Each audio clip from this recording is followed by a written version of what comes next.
But let's touch on Jordan Romano. Yeah, let's do it.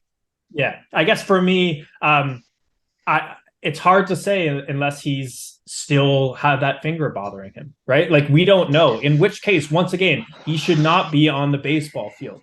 If he is at all injured, I don't know why, but I don't necessarily have concerns about Jordan Romano going forward. But I think you have to question, like, can Jordan Hicks be challenge him for the closer spot if the matchup I'm messing up the word here. Dictates for it. Exactly. Like, depending on if guys struggle with balls at 100 miles per hour, maybe Hicks is their closer for a game. Like, I don't think it should be necessarily set in stone right now that Romano is going to come in and close every single time going forward.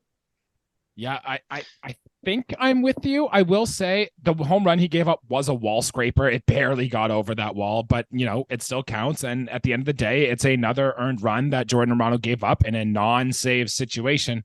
Look, in a perfect world, I think you get Jordan Romano into this series coming up this weekend against Tampa. You let him get a good inning and kind of figure it out. But if he struggles again in this series in the weekend, I don't know if you can just throw Jordan Romano in the ninth in a playoff game, especially if it's a 1-run lead in the Trop. Like, I don't know. I'm nervous. And I really do think that this is our biggest X factor going into the playoffs with what to do with Jordan Romano.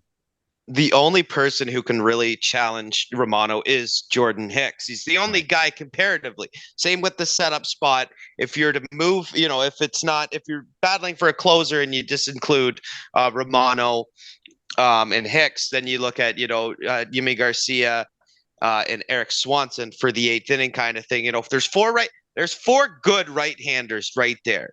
Those names, we always say on paper, but I'm going to say it again.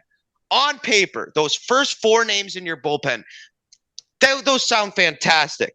Jordan Romano has had a pretty crappy track record like over this past month. He has given up too many earned runs. He's given up too many base runners. And it was one of those things when the Yankees let off that inning with a hit, I thought I said this before the show.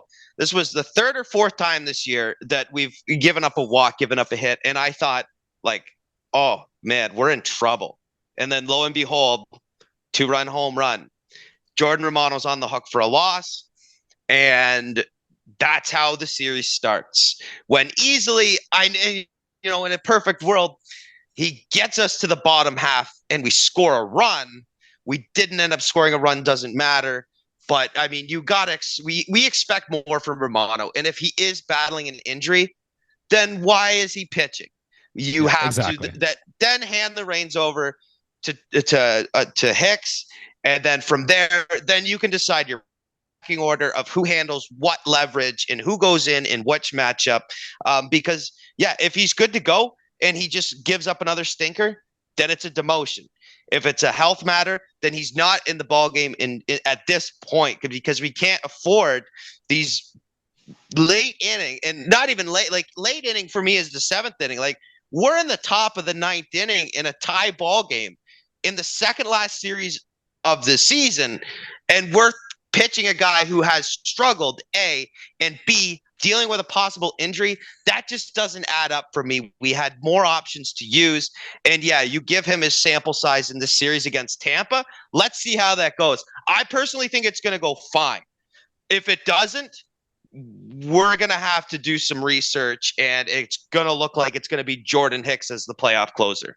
Wow, just to touch on it too, because I was just thinking in my head, like, can you guys remember the last game when Romano came in and didn't allow at least base runners? Like, he's done some closes. And then I was looking at his stats for the last 7 games, and the guy's thrown 8.1 innings with 9 hits and 5 walks with a whip of 1.68. It's like, that's not a closer I want.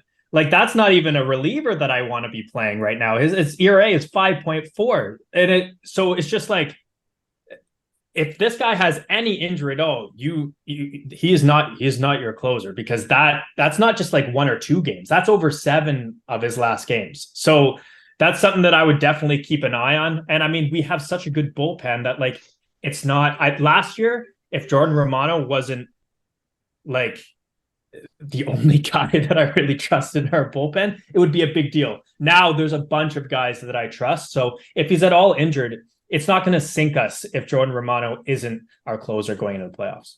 Wow, that would be big. I don't know if John Schneider has the balls to take Jordan Romano out of the closer. Well, he doesn't. He absolutely doesn't. No. And if we lose a game in the wild card series because he didn't pull Jordan Romano, oh man, it's gonna go crazy. But yeah, he's had one clean appearance in his last 9 appearances, has Jordan Romano, where he's literally gone 3 up, 3 down. So it's yikes. He's going to be one of the biggest people to watch for in this series this weekend. I'd love to see him get out there and get on a run.